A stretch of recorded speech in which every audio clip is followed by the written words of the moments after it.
Bismillahirrahmanirrahim.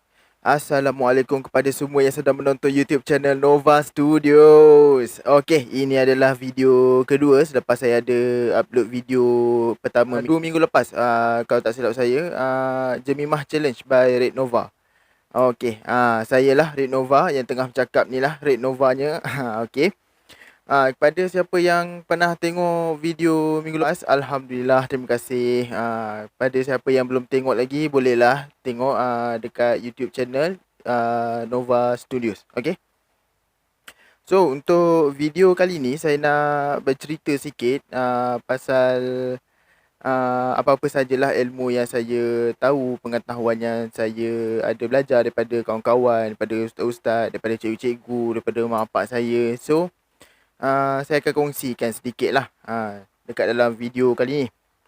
Okey, untuk sebelum saya nak bercerita tentang topik yang pertama ni, saya nak buat disclaimer sikit lah kepada yang mana rasa was-was dengan information yang saya kongsikan pada hari ni.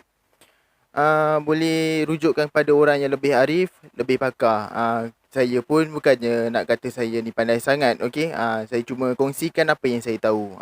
Kalau silap information tu pun saya minta maaf lah. Kalau information tu betul, Alhamdulillah korang dapat ilmu, saya pun dapat pahala sampai ke ilmu, okey. Untuk topik yang pertama ni, saya tak naklah bincang yang apa berat-berat sangat. Saya nak bincang yang simple-simple je lah, yang ringan-ringan sikit lah. So, topik yang pertama ni, topik muzik.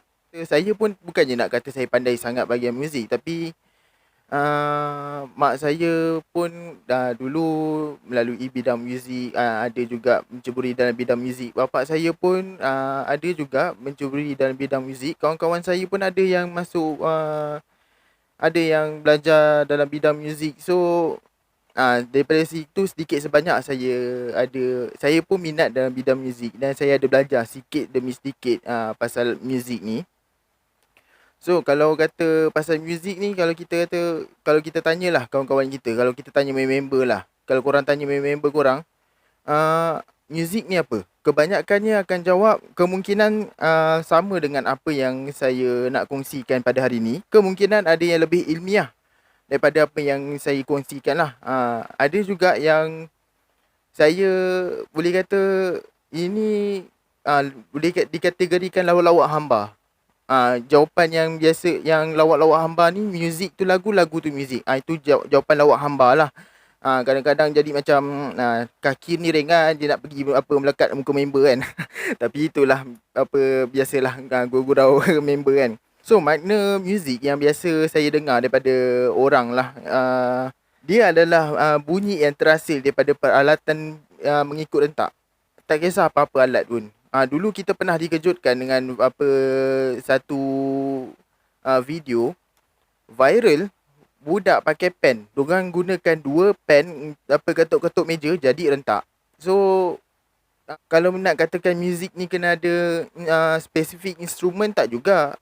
Macam yang korang pernah tengok dekat dalam cerita Lawak Keda Tak Cover Line, yang dihostkan oleh Hans Isaac, Datuk Hans Isaac. Itu pun korang boleh tengok kan, ada yang diorang pakai tong drum je, diorang pakai tong kosong je, diorang ketuk-ketuk jadi muzik.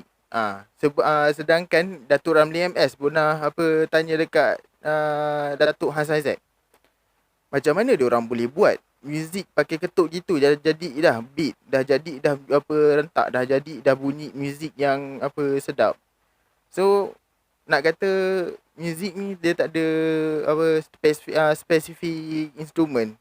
Asalkan ketuk jadi rentak, dah boleh jalan dah. So, bila saya tengok budak-budak tu bergendang pakai pen, saya jadi macam, oh okey, kreatif lah budak-budak ni. Macam, oh cantik lah dia punya, kreatif lah budak-budak zaman sekarang ni banding dengan zaman kita orang. Bukannya kreatif, mengganas namanya, menggila namanya. Sebab apa, kita orang tak pakai pen pun dik. Kita orang pakai tangan, ketuk meja, ketuk pintu, ketuk papan hitam, papan putih. Memang zaman dulu, zaman kita orang dulu tak ada lah kreatif. Zaman teruk namanya. Okey.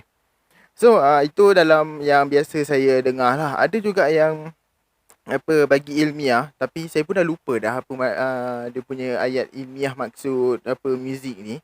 Tapi bagi saya lah, dalam muzik ni dia sebenarnya satu kesenian. Satu kesenian bunyi yang yang terhasil dengan rentak yang merdu lah. Merdu dekat sini bukan saya nak katakan merdu yang lagu tu kena slow, lagu tu kena indah, muzik tu bunyi dia kena indah-indah belaka, slow-slow je semua, tak juga.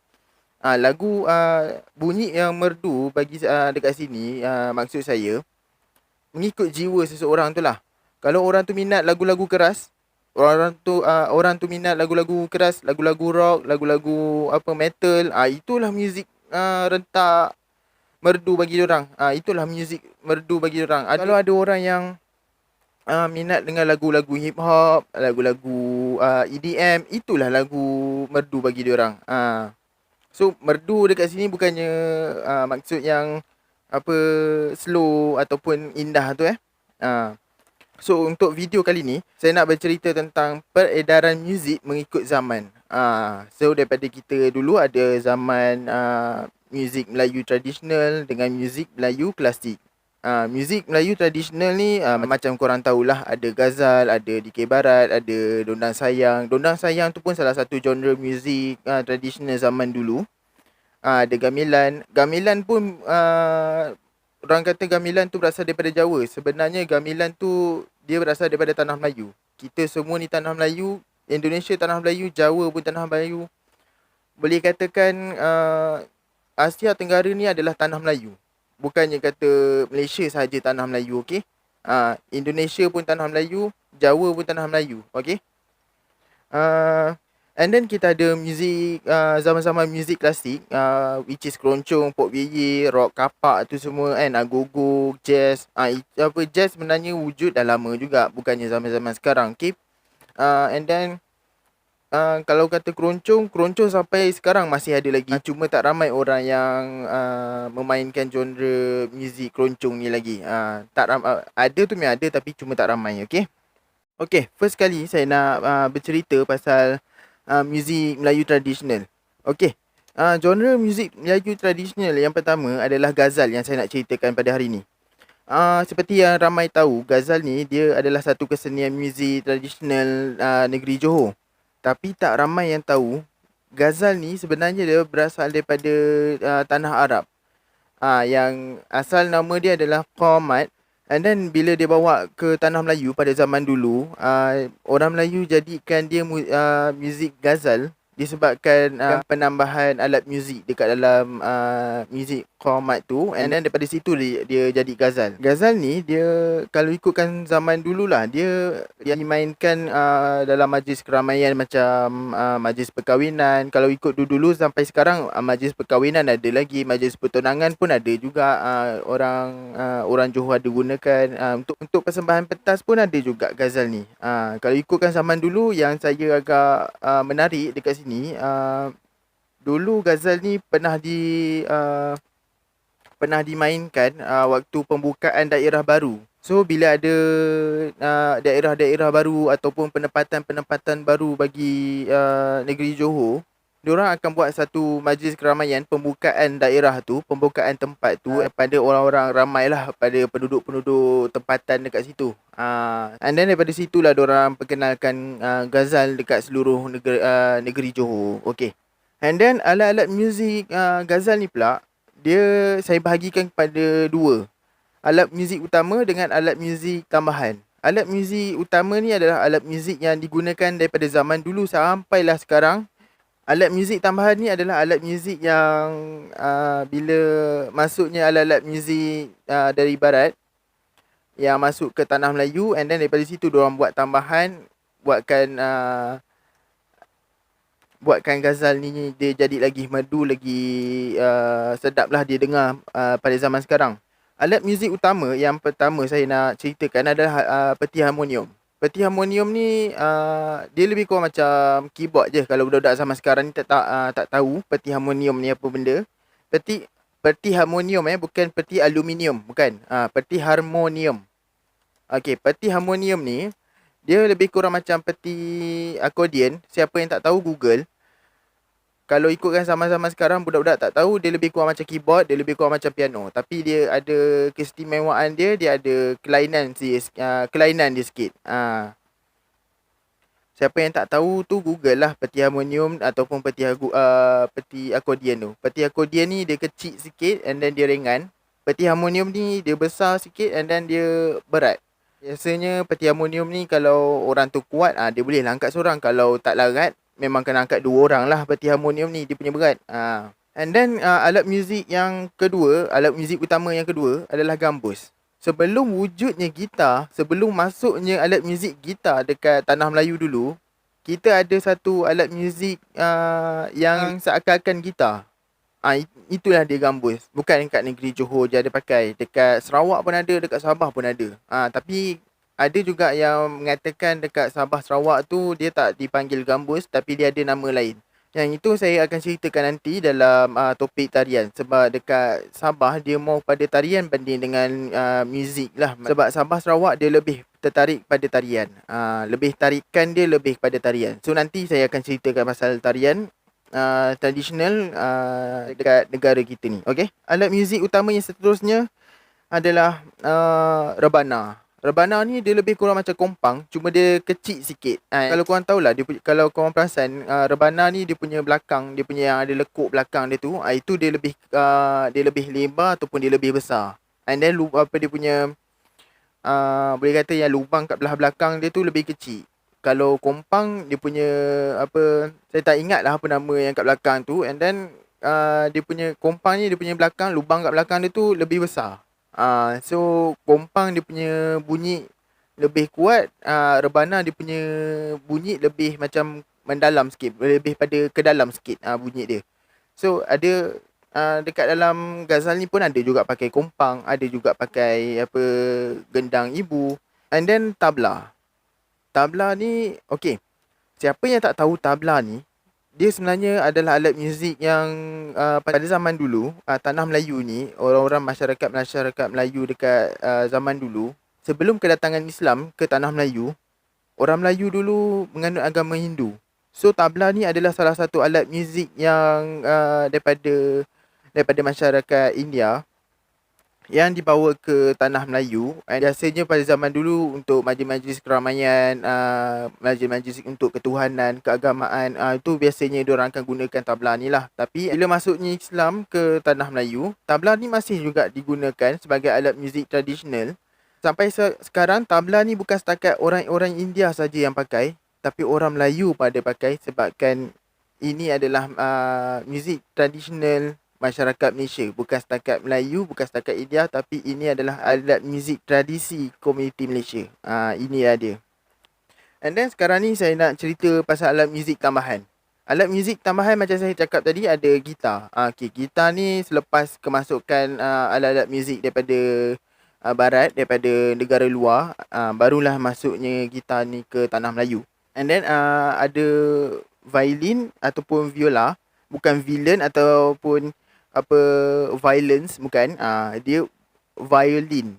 Okay, violin itu bahasa Inggeris. Bahasa Melayu dia biola. Bukan viola tapi biola. And then ada tamburin. Yang bulat yang orang selalu tepuk gini tu kan. Itu tamburin. Marakas yang macam drumstick ayam tu. Yang ada macam bila orang yang selalu orang goncang-goncang tu. Itu marakas. Tak tahu Google. Okay. Okay, itu dia tadi pasal ghazal. Okay, sekarang ni saya nak cerita pasal genre muzik yang kedua, which is DK Barat. Okay, DK Barat ni, seperti yang ramai tahu, dia sangat terkenal dekat negeri Kelantan. And then, dia bukan setakat terkenal bagi masyarakat Kelantan, tapi dia terkenal juga bagi masyarakat Patani. Okay, masyarakat Patani ni bukan setakat ada di Malaysia saja.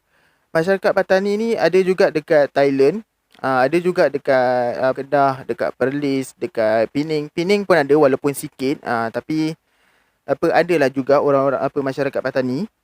So kalau korang biasa dengar kan, DK Barat ni orang-orang utara pun ada main DK Barat. So jangan korang pelik lah, jangan korang tanya lah. Sebab masyarakat Patani pun cukup kenal dengan muzik DK Barat ni. And then keunikan DK Barat ni, dia bukan setakat genre muzik saja tau, tapi dia adalah satu lagu yang dicipta pada zaman dulu.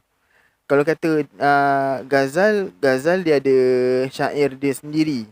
Dia ada lagu-lagu dia orang sendiri. Sama juga macam DK Barat. Cuma DK Barat ni, dia lebih kepada logat Kelantan. Logat Patani, logat-logat Kelantan macam tu. So, bila dimainkan DK Barat ni dekat masyarakat Patani, masyarakat Kelantan, and then DK Barat ni, dia ada ahli-ahli DK Barat dia macam tukang karut, tok juara, awak-awak. Tukang karut ni, dia punya tugas dia, boleh kata dia kena berpuisi secara spontan dan kreatif. Orang yang berfikiran pantas saja yang sebenarnya boleh jadi tukang karut. Korang tengok macam kalau budak-budak zaman sekarang panggil po'ya lah. Kalau mana yang zaman-zaman 90s, zaman-zaman 80s tu, memang diorang kenal po'ya tu dengan nama Abang Sabri Yunus lah. Kalau zaman sekarang ni diorang kenal sebagai po'ya. Okay. Kalau korang tengok lah, po'ya tu, Abang Sabri Yunus tu kat dalam Karut Komedia ataupun mana-mana korang tengok show DK Barat, korang ada tengok tak dia ada prompter kat depan dia? Kalau tak pun tanya mana-mana ni lah kru production. Korang ada nampak tak Abang Sabri Yunus pegang skrip ke pegang lirik nak baca untuk puisi DK Barat ni? Tak ada. Diorang main pantas lamba je macam tu keluar. Itulah dia kebolehan tukang karut. So suara dia of course lah kenalah sedap. Kalau tak buat apa dia jadi tukang karut. Kalau suara dia tak sedap and then pemikiran dia tak pantas. So kena berfikiran pantas untuk hasilkan puisi yang kreatif and then secara spontan. And then dia punya suara pun kenalah merdu supaya ada semangat sikit lah dalam DK Barat tu. Okay. And then yang keduanya adalah Tok Juara. Tok Juara ni, dia punya tugas, dia lebih kurang macam tukang karut. Cuma, dia macam ketua bagi awak-awak lah. Boleh kata macam tu. Tukang karut ni adalah ketua bagi keseluruhan. Tok Juara ni adalah ketua bagi awak-awak. Awak-awak ni yang bersila ramai-ramai itulah. Yang itu awak-awak. Sebelum tukang karut mula berpuisi dengan spontan, Tok Juara ni dia akan macam berzikir, bukan berzikir, dia akan berzikir dulu. Dia akan menyanyikan suatu puisi dulu untuk naikkan semangat tukang karut dengan awak-awak. And then suara Tok Juara ni kena sedap lah, kena merdu lah suara dia. Sebab dia nak kena naikkan semangat tukang karut dengan awak-awak. So suara dia kena merdu lah. Yang ini biasanya pun dia kadang ada juga yang sediakan puisi sebelum mula. Ada yang dia ada skrip dia tulis, dia ada lirik yang dia tulis untuk puisi dikir dia lah. And then ahli DK Barat yang ketiga adalah awak-awak. Awak-awak ni macam saya cakap lah, ini yang bersila ramai-ramai tu kan. Tok Juara pun dia bersila juga. Cuma biasanya pemakaian dia tu berbeza sikit daripada awak-awak yang lain. Contoh kalau awak-awak yang lain tu pakai baju warna merah, dia mesti dalam warna purple ataupun warna oren ataupun dia warna kuning ke macam tu lah. Dia akan berbeza sikit Tok Juara dengan awak-awak. Awak-awak ni dia biasanya antara 15 orang ke 30 orang. Saya pernah tengok yang 30 orang, memang cantik. Serius saya cakap. Dia punya gerakan tangan dia, dia punya harmonize suara dia tu memang cantik lah. Dalam pertandingan DK Barat dulu saya pernah tengok. And then macam korang tahu, awak-awak ni dia punya tugas hanya mengikut dendangan daripada tok juara ataupun daripada tukang karut. And then sambil dia ikut puisi, sambil dia ikut dendangan lagu, dia ada pergerakan badan dia lah. Tepuk-tepuk tu yang korang ada tengok dia orang tepuk sana tepuk sini, and then dia orang ada gerak badan dia sikit kan, gerak tangan, gerak badan dia sambil bersila tu. Itu adalah salah satu tarikan dalam DK Barat ni lah. And then awak-awak ni, diorang latihan diorang kena harmonize. Diorang kena peka dengan apa yang tukang karut dan tok juara tu cakap. Bukan pekak je, peka. Pekak tu lain. Kalau diorang tak peka, kalau salah seorang lari, kalau dalam pertandingan DK Barat ni lah, kalau ikutkan dulu dia ada juga untuk majlis keramaian. Tapi kalau sekarang ni dia lebih pada persembahan pentas. So kalaulah salah seorang silap lirik, kalau seorang tak apa, kalau dua orang masih boleh cover. Kalau tiga atau kalau lebih daripada 3 orang ke 4 orang, dekat situ dah mess up. Kalau 15 orang, kalau 30 orang, 3 orang silap masih boleh cover. Tapi lebih daripada tu dia dah mess up. Itu yang sebenarnya DK Barat ni dia adalah satu seni, tradisi, kebudayaan yang boleh saya katakan unik dan paling susah sebenarnya dekat dalam Malaysia buat berbanding dengan traditional music yang lain. And then alat-alat muzik daripada DK Barat ni, macam korang pernah tengok dekat Karut Komedia. Siapa yang tak pernah tengok pertandingan DK Barat, boleh tengok dekat YouTube je. Banyak persembahan DK Barat ada dekat YouTube tu. Tak payahlah nak search Insta famous ke apa semua, tak payah.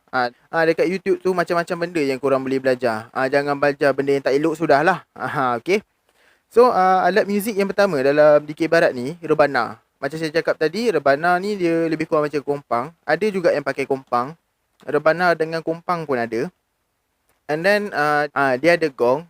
Siapa yang tak tahu gong, Google. Kalau tak tahu, siapa yang tak tahu gong, Google. Tapi ada lagi ke yang tak tahu gong tu apa benda kan?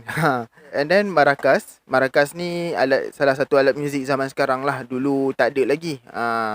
And then marakas, siapa yang tak tahu, boleh Google. Macam saya cakap tadi, dia lebih kurang macam drumstick ayam tu. Yang biasa orang goncang-goncang tu kan. And then dia ada canang. Canang ni dia lebih kurang macam gong, cuma gong digantungkan secara menegak. And then canang ni dia digantungkan dekat dalam kotak secara melintang. And then canang ni dia lebih kecil daripada gong, and then penghasilan bunyi dia tu lebih tinggi daripada gong. Dan canang ni ada yang satu, ada yang dua. Dia tengok pada cara ketukan. Sebab setiap ketukan, setiap paluan tu ada hasilkan bunyi yang berbeza. Okay.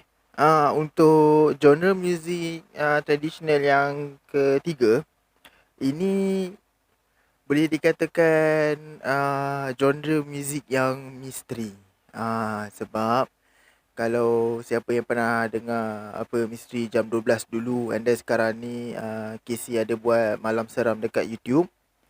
Ini yang kebiasaannya, ataupun kalau kita pernah dengar lah daripada kawan-kawan ke, daripada siapa-siapa yang pernah bercuti dekat mana-mana hotel, and then terdengar muzik ni, ini adalah muzik yang paling seram. Even sekarang ni pun dekat Johor masih ada lagi yang main, dekat Selangor pun ada juga yang main muzik ni, genre muzik ni. Ini adalah genre muzik gamelan. Gamelan ni saya boleh katakan dia adalah kategori yang misteri. Sebab boleh kata mostly kalau orang yang kena ganggu dekat hotel pasal dengar muzik dekat radio, even bukan nak kata apalah, saya pun pernah kena. Saya pernah bercuti dulu dengan member dekat satu hotel mana tak ingat. And then dekat dalam hotel tu dia ada macam jam loceng yang ada radio sekali tu. And then tengah bercuti, masa tu kita orang bercuti biasa-biasa sama-sama selamba-selamba kan, nak pergi apa jalan-jalan dekat area Pekan situ. Masa tu saya tak ingat lah dekat negeri mana. Rasanya dekat Melaka kot kalau tak silap, apa dekat situ. Masa tu. And then dekat dalam apa, and then waktu malam lepas kita orang balik apa semua, and then saya ada kongsi lagi, saya berkongsi bilik dengan 3 orang member masa tu. And then jangan risau, semua lelaki, bukan, tak ada perempuan pun kat dalam tu. And then kita orang nak apa, balik tu nak bersih-bersihkan badan lah, nak mandi apa semua, nak apa, tukar baju, nak bersihkan badan. And then waktu saya mandi, waktu tu kawan saya dah masuk, baru lepas mandi. Saya orang yang kedua mandilah. And then waktu saya mandi, tiba-tiba diorang yang apa, member saya lagi 2 orang dekat luar tu ketuk pintu bilik air macam tengah cemas gila tau. Saya macam korang dah kenapa kan? Waktu tu memang tak fikir apalah kan. Apa, saya macam okey lah, nasib baik lah saya baru habis bilas sabun dekat badan kan. Saya dah standby dah nak keluar. Diorang macam apa ni, and diorang macam gelabah ketuk pintu. Sebab seorang tu dia memang penakut. Member saya seorang tu memang penakut. Seorang lagi ni dia macam acah-acah berani. Tapi bila dah jadi macam tu, dia jadi apa, dia sendiri dia yang gelabah dulu. And then saya buka pintu, saya dengar muzik gamelan dekat dalam bilik. Saya macam, apa hal pula ni muzik gamelan? Sekali saya pergi dekat radio yang ada jam loceng tu, bunyi, itulah dia muzik gamelan. Saya cabut, saya macam nak tutup, and then that time saya nak cuba tutup radio tu, tak dapat.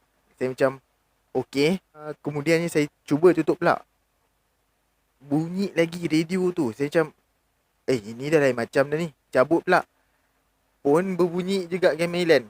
Apa, saya cakap okey, kemas baju apa semua, kita pergi kat bilik member lagi seorang. Memang berkumpul kat dalam satu bilik je lah. Sebab bilik kita orang tu lain macam kot. Actually masa sampai tu pun saya dah rasa macam dah tak sedar hati lah dengan bilik yang saya dapat tu.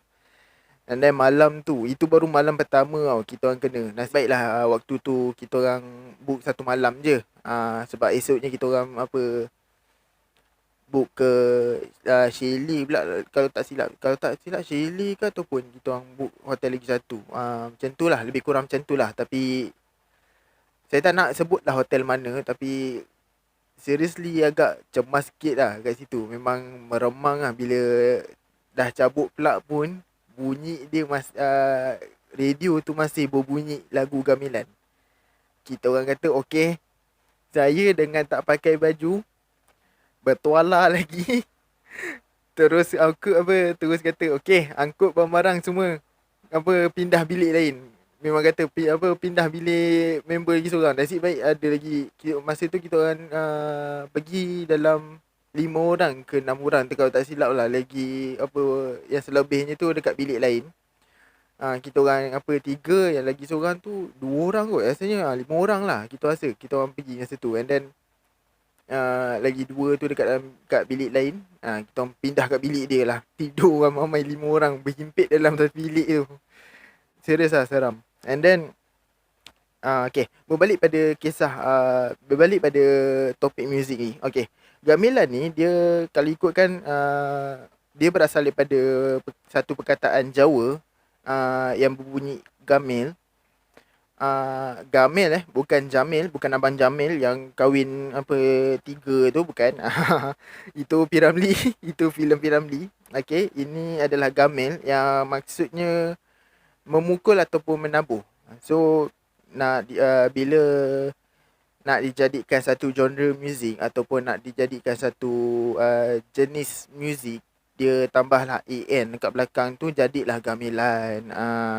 So and then gamelan ni sebenarnya dia berasal daripada budaya luar, dari Hindu-Buddha pada zaman dulu. Macam saya cakapkan sebelum ni,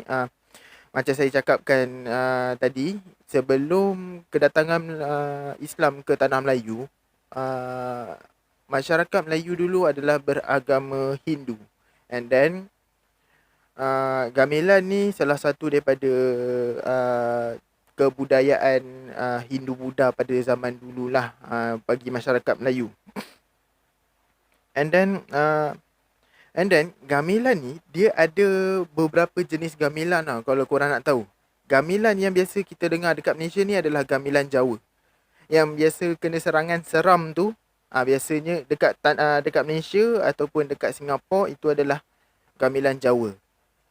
Gamelan Jawa ni boleh dikatakan ramai jugalah penduduk orang-orang Jawa dekat Malaysia ni. Dekat Selangor pun ada, dekat Johor pun ada. Dekat Selangor mostly daripada dekat Banting ada, dekat Sekincan pun ada, dekat Kuala Selangor pun ada orang-orang Jawa. And then jenis gamelan yang kedua, gamelan Bali. Siapa yang pernah duduk dekat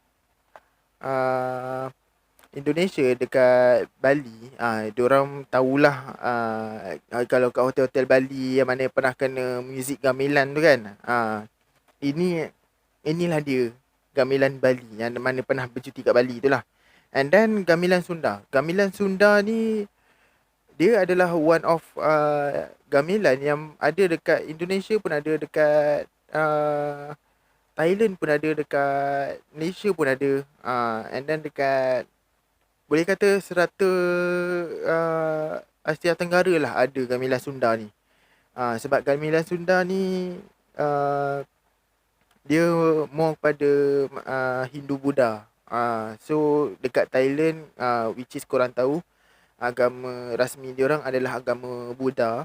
And then ada lagi dua gamelan yang saya pun baru tahu, gamelan Banyuwangi dengan gamelan Kromong. Kromong tau, bukan kromok. Kromok tu muzik dia lain. Dia bukannya gamelan tapi dia rock. So itu antara jenis-jenis gamelan lah yang ada dekat sekitar Asia Tenggara ni. Sebab gamelan ni dia popular dekat Asia Tenggara, bukan setakat dekat tanah Melayu, bukan setakat dekat Malaysia. Dia dekat Filipin pun ada, dekat Thailand pun ada gamelan ni. Okey, sekarang ni saya nak cerita ke alat-alat muzik gamelan. Okey, yang pertama sekali gong lah. Macam yang korang tahu gong ni macam mana rupa dia. Kalau tak tahu Google. And then gendang. Gendang ni ada gendang anak, ada gendang ibu. Tak tahu Google. And then dia ada bonang. Bonang ni bukan maksud nogoi tu maksudnya benang, bukan. Bukan perkataan nogoi. Bonang ni dia lebih kurang macam canang, cuma dia lagi kecil daripada canang. So and then dia punya kuantiti dia mostly 4 ataupun 6, macam tu dia punya kuantiti bonang ni. Itu biasa, itu bonang lah. And then dia ada kenong. Kenong ni dia lebih kurang macam bonang. Dia bukan lebih kurang, memang sama pun dengan bonang. Cuma kenong ni lagi kecil. And then dia lagi banyak. And then bunyi dia dengan bonang, bonang dia lagi bunyi dia lagi tinggi daripada canang. Kenong ni lagi tinggi daripada bonang. So bila digabungkan dua bunyi ni, dia jadi merdu lagi lah bunyi daripada gamelan tu. And then dia ada gambang dengan sarun. Saya pun dah rupa dia macam mana. Boleh Google. Gambang tau, bukan gampang. Gampang tu kalau pergi kat Perak kau kena penampar. Kalau dekat bahasa Indonesia maksudnya mudah, maksudnya senang. Okay. Sarun pun saya dah lupa rupa dia macam mana. So boleh cari dekat Google. Okay. Untuk genre muzik yang keempat, ini adalah genre muzik yang saya boleh kata saya puji gila-gila dengan masyarakat Melayu zaman dulu. Ini adalah salah satu genre muzik yang asalnya adalah balada cinta, tapi disebabkan dia dipersembahkan dalam bentuk berbalas pantun, so dia dipanggil dondang sayang. So dondang sayang ni dia diwujudkan pada kurun ke-15 Masihi pada zaman Kesultanan Melayu Melaka, Sultan Mansur Shah.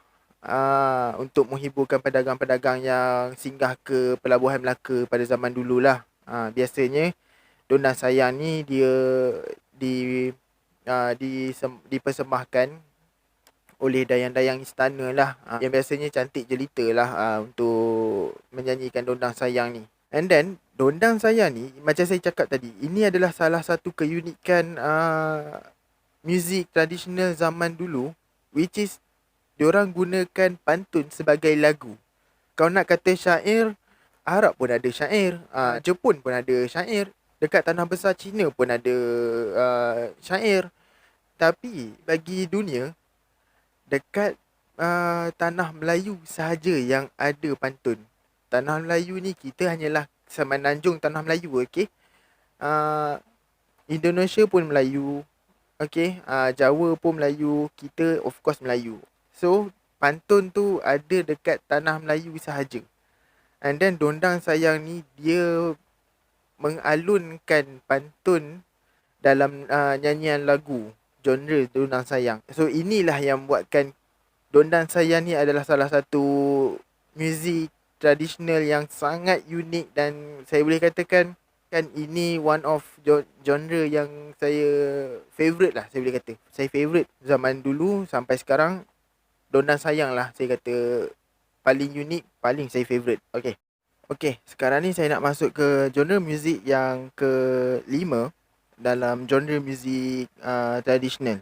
Ini adalah genre muzik negeri Terengganu. Inilah dia genre muzik Rodat. So Rodat ni dia sama macam Ghazal, dia berasal daripada tanah Arab. Rodat ni dia memang sama je macam Qomat, cuma dia dipersembahkan dengan dalam bentuk nyanyian, tarian dengan alat muzik macam rebana, kompang, gendang, gendang ibu, gendang anak.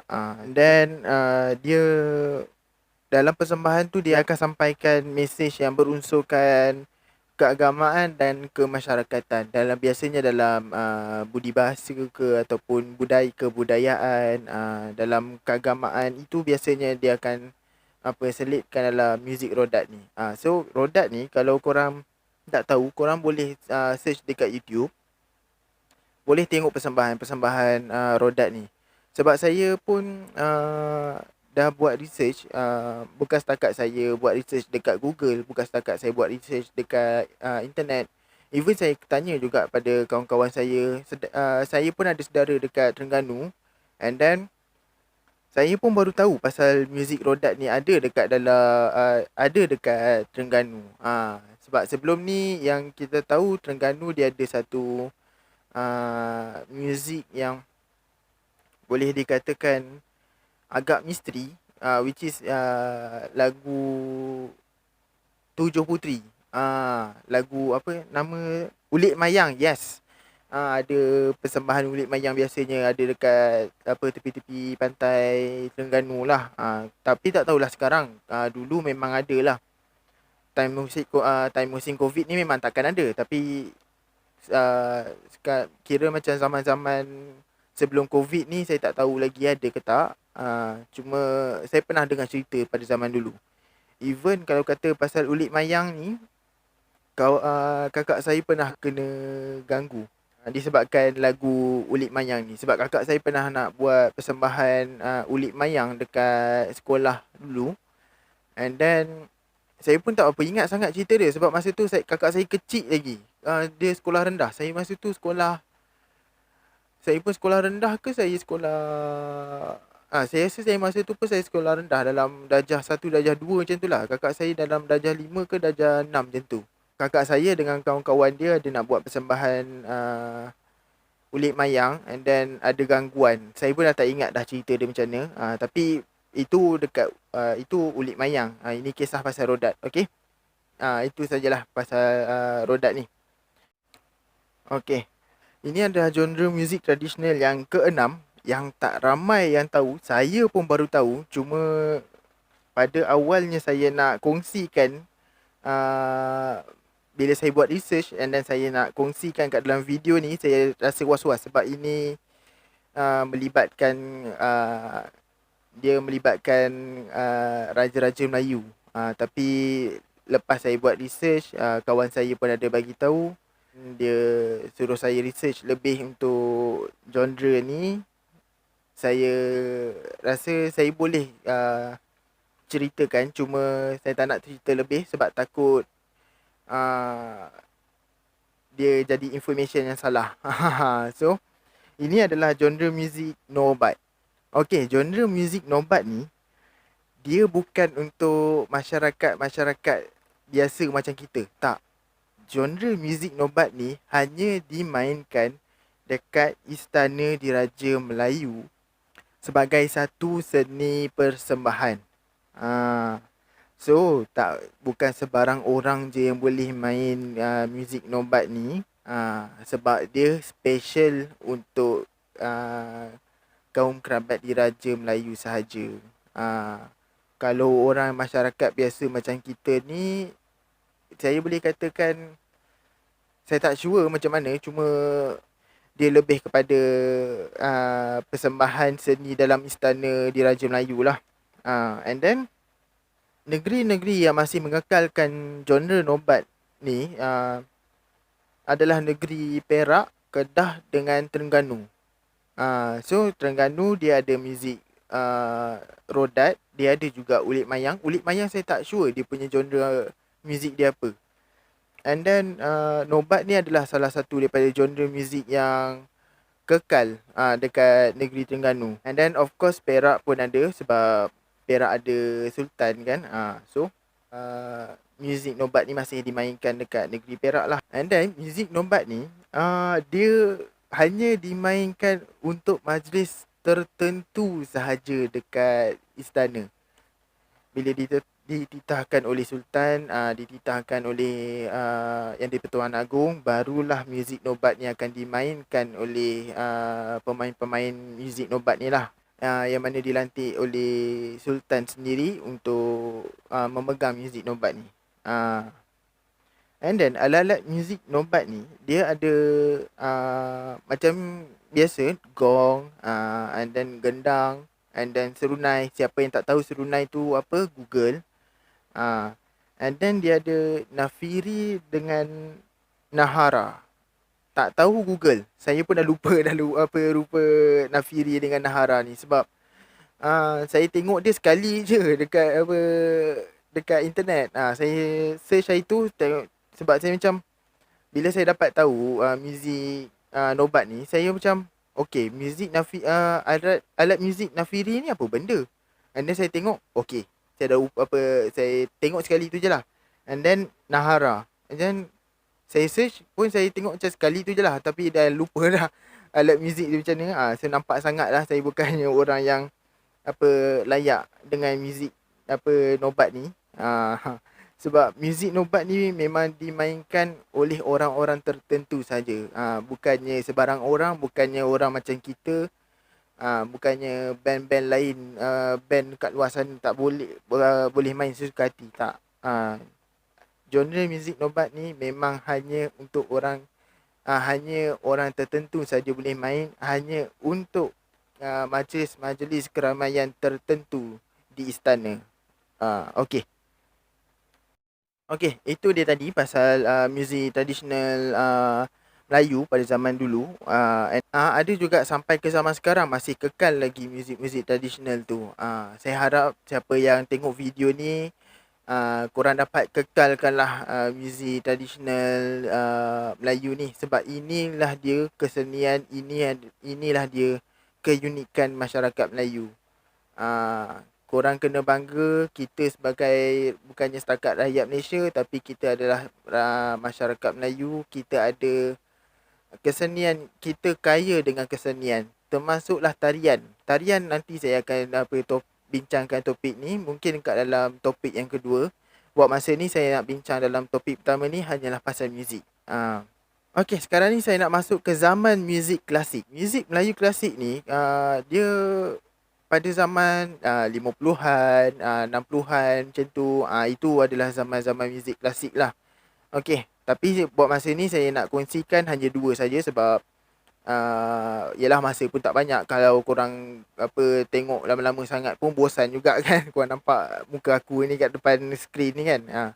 So, untuk genre muzik klasik, yang pertama adalah muzik keroncong. Dia wujud pada tahun 50-an, which is zaman selepas kemerdekaan negara kita lah, waktu tahun 1957. Kalau korang nak tahu, pada zaman 50-an tu, Sudirman ada buat lagu tanggal 31 tu kan.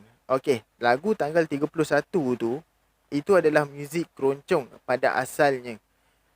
Itu adalah muzik keroncong. Tapi, bila dimainkan, dia dinyanyikan lagu tu untuk lagu nasional ataupun lagu negara. So, genre tu dia dipanggil sebagai patriotism. Patriotic. Genre patriotik. Dia bukan lagi genre keroncong, tapi dia adalah genre patriotik. And then muzik keroncong ni dia berasal daripada Kepulauan Tanah Melayu Indonesia. And then dia diperkenalkan ke Semenanjung Malaysia pada akhir abad ke-19. Walaupun pada waktu tu sebenarnya muzik keroncong tak naik sangat dekat Semenanjung Tanah Melayu ni. Waktu tu muzik tradisional masih lagi tengah naik banding dengan muzik keroncong ataupun muzik yang lain-lain. So bila masuk ke zaman 50-an selepas kemerdekaan Tanah Melayu kita, selepas beberapa tahun, barulah muzik keroncong ni mula naik sedikit demi sedikit dekat Tanah Melayu. Disebabkan alunan melodi muzik dia yang indah dan membuai fikiran. And then ialah waktu tu ramai juga yang anak-anak muda yang baru membesar. And then bila dia dengar lagu keroncong, oh ini adalah salah satu lagu yang sedap sebenarnya didengar. Bukan setakat anak-anak muda saja yang dengar, tapi orang-orang tua pada zaman dulu tu pun dengar dengar genre muzik keroncong. Even kalau nak katakan sampai sekarang ada lagi genre keroncong. Cuma tak ramai lah yang nak mainkan lagu genre keroncong ni. Kalau dekat Indonesia saya tak pasti, sebab saya rasa saya pernah dengar lagu keroncong pada zaman sekarang dekat Indonesia. Cuma dekat Malaysia ni saya tak pasti lagi ada ke tak. Kebanyakannya lagu-lagu balada, lagu-lagu pop zaman sekarang kan, lagu balada pop kan, lagu-lagu macam tu yang zaman-zaman sekarang. Lagu keroncong memang dah tak ramai lah yang main zaman sekarang. And then lagu-lagu keroncong yang kalau korang pernah dengar daripada karya Allahyarham Tan Sri P.Ramlee adalah salah satunya adalah lagu Keroncong Kuala Lumpur daripada filem Anak Bapa. Siapa yang tak tahu lagu tu boleh search dekat Google, boleh search dekat YouTube, boleh je tengok full filem dia, ada je dekat Google pun ada, dekat YouTube pun ada. And then lagu Suasui Kemuning daripada filem Nasib Doremi. Okay, lagu Suasui Kemuning ni pun adalah salah satu genre muzik keroncong pada zaman dulu. Saya baru tahu tau itu adalah genre muzik keroncong. Sebab lagu tu boleh kata sebab lagu tu saya boleh kata lagu tu rancak, and then lagu tu sedap sebenarnya. Sampai sekarang kita masih boleh ingat lagi lagu Suasui Kemuning. And then lagu yang mana satu dalam filem Labu Labi yang masa Manisa duk menjahit dekat bilik dia tu, and then Labu Labi tengah bersihkan pinggan tu kan, dekat dapur tu kan, and then diorang menyanyi tu masa Allahyarham Tan Sri P.Ramlee dengan Zain Mamak. Yes, pelakon yang megang watak labu tu, Zain Mamak. And then apabila larut malam, waktu yang diorang berangan, yang diorang bermimpi, yang diorang jadi magistrate lah, yang jadi doktor lah kan, masa Saloma nyanyi dekat dalam kelab malam tu kan. Itu apabila larut malam. Itu salah satu daripada hasil karya Tan Sri P.Ramlee yang bergenrekan keroncong. And then Malam Bulan di Pagar Bintang dalam filem Pendekar Bujang Lapuk. Yang masa dia minta anak Panika Musta tu, Rose tu, minta dia jahitkan seluar P. Ramlee yang koyak tu kan. Waktu tu lah lagu Malam Bulan di Pagar Bintang tu. Itulah dia. And then ada satu lagi yang saya boleh kata ini adalah lagu yang saya boleh kata waktu saya kecil saya dengar, sampai sekarang pun saya boleh kata saya masih ingat lagi lirik-lirik dia. Tapi tak ingat sangat lah. Waktu kecil dulu saya selalu lah dengar lagu ni. Saya selalu juga nyanyi masa pergi sekolah kan. Tajuk dia adalah Ala Canggung. Ini bukannya hasil karya P. Ramlee. Penyanyi dia adalah Rosiah Cik. Lagu Ala Canggung. Siapa yang tak pernah tahu lagu Ala Canggung tu, itu korang carilah dekat Google, korang carilah dekat YouTube. Ada punya tu. Lagu Ala Canggung. Okey, sekarang ni saya nak masuk ke genre muzik yang kedua dalam muzik klasik ni. Ini adalah pada tahun 60-an. Genre muzik pop ye.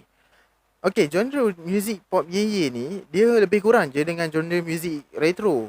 Tapi sebenarnya retro ni dia dengan agogo lebih kurang sama je maksud, sebab agogo dengan retro adalah lifestyle sebenarnya. Dia bukannya genre muzik. Tapi pada zaman dulu, retro ni ada orang yang gelarkan dia genre muzik. Mostly pada dekat luar negara lah yang gelarkan retro ni adalah genre muzik dan juga lifestyle. Dekat tanah Melayu, genre retro ni digelar sebagai pop ye. Asal nama genre pop ye ni, dia berasal daripada satu tajuk lagu yang dinyanyikan oleh kumpulan The Beatles. Tajuk dia She Loves You Ye. Waktu tu lah bila lagu ni popular ke seluruh dunia, and then orang-orang Melayu suka dengar lagu ni, and then diorang jadikan ini sebagai lagu favourite, and then diorang cuba buat genre muzik ni. Dan terhasil lah genre muzik pop ye dekat tanah Melayu. Kalau korang nak tahu, genre muzik pop ye ni sebenarnya dia adalah gabungan genre rock and roll, surf rock dengan R&B. Bila dia digabungkan ketiga-tiga ni, jadilah genre pop ye. Ataupun di kat luar negara dia dipanggil genre retro. And then penyanyi yang pernah menyanyikan genre pop ye ni adalah Jeffrey Dean, Kembali Padaku. Korang jangan fikir genre pop ye ataupun genre retro ni kena lagu-lagu rancak, lagu-lagu yang gembira je tau. Genre pop ye ni dia boleh jadi lagu sedih, dia boleh jadi lagu rancak, dia boleh jadi lagu macam-macam jenis tune, macam-macam jenis melodi dekat dalam muzik dia. Tapi genre tetap sama, genre pop ye ataupun genre retro. And then Allahyarham Tan Sri P. Ramlee pun pernah buat pernah hasilkan karya bergenrekan pop ye, which is Dewi Ilhamku. One of genre pop ye tapi lagu dia agak slow sikit. And then daripada A. Ramlee, lagu dia Oh Fatimah. Siapa yang pernah dengar lagu Oh Fatimah daripada M. Osman, Suzana, yang pernah Jeb Sepatu nyanyikan, yang pernah Fat Boci nyanyikan dekat mana-mana show, dekat mana-mana pementasan, itu adalah one of lagu muzik Melayu klasik pada zaman dulu. And then Selamat Tinggal Pujaan daripada SG Bank. Siapa yang tak tahu SG Bank tu siapa, Google. Korang kalau nak tahu lagu-lagu pop ye pada zaman dulu, korang boleh je search dekat Google, korang boleh search dekat YouTube. Dengarlah lagu-lagu tu. Sebab saya boleh kata one of saya punya favourite lagu pop ye ataupun lagu genre retro ni adalah lagu Oh Fatimah dengan lagu Suzana. Bukan maksud dia saya minat dengan nama perempuan tu, tak juga. Sebab genre muzik dia dengan dia punya alunan suara, dia punya lagu dia lain daripada yang lain. Saya boleh kata dia lagi best lah banding dengan muzik yang lain. Bukannya saya nak condemn ke ataupun saya kata saya tak suka dengan muzik lain. Tapi bagi saya lebih suka pada muzik klasik dengan muzik tradisional. Okay. Itu saja perkongsian saya pada video kali ini. Minggu depan saya akan mula masuk ke zaman 70-an, zaman 80-an, zaman 90-an, waktu zaman muzik rock kapak, zaman muzik blues, zaman dulu-dulu kan. Kalau siapa yang pernah ingat dulu culture blues dulu sampai apa, orang sanggup beli stiker, buat poster bagai tu kan, tampal-tampal kat bilik kalau ikut zaman dulu-dulu lah. And then music R&B, which is zaman music waktu tu For You To See. And then zaman hip hop mula naik dulu, and then zaman R&B soul. Kalau korang tahulah R&B soul tu genre apa, macam Rafiq, VE tu diorang one of penyanyi Malaysia yang menyanyikan genre muzik R&B sampai sekarang masih lagi diorang mengekalkan genre muzik R&B. Itu saya respect Rafiq daripada dulu sampai sekarang. Okay, terima kasih kepada siapa yang sudi menonton video saya kali ini. Alhamdulillah. Okay, so kita akan jumpa lagi dalam minggu depan. Assalamualaikum. Bye.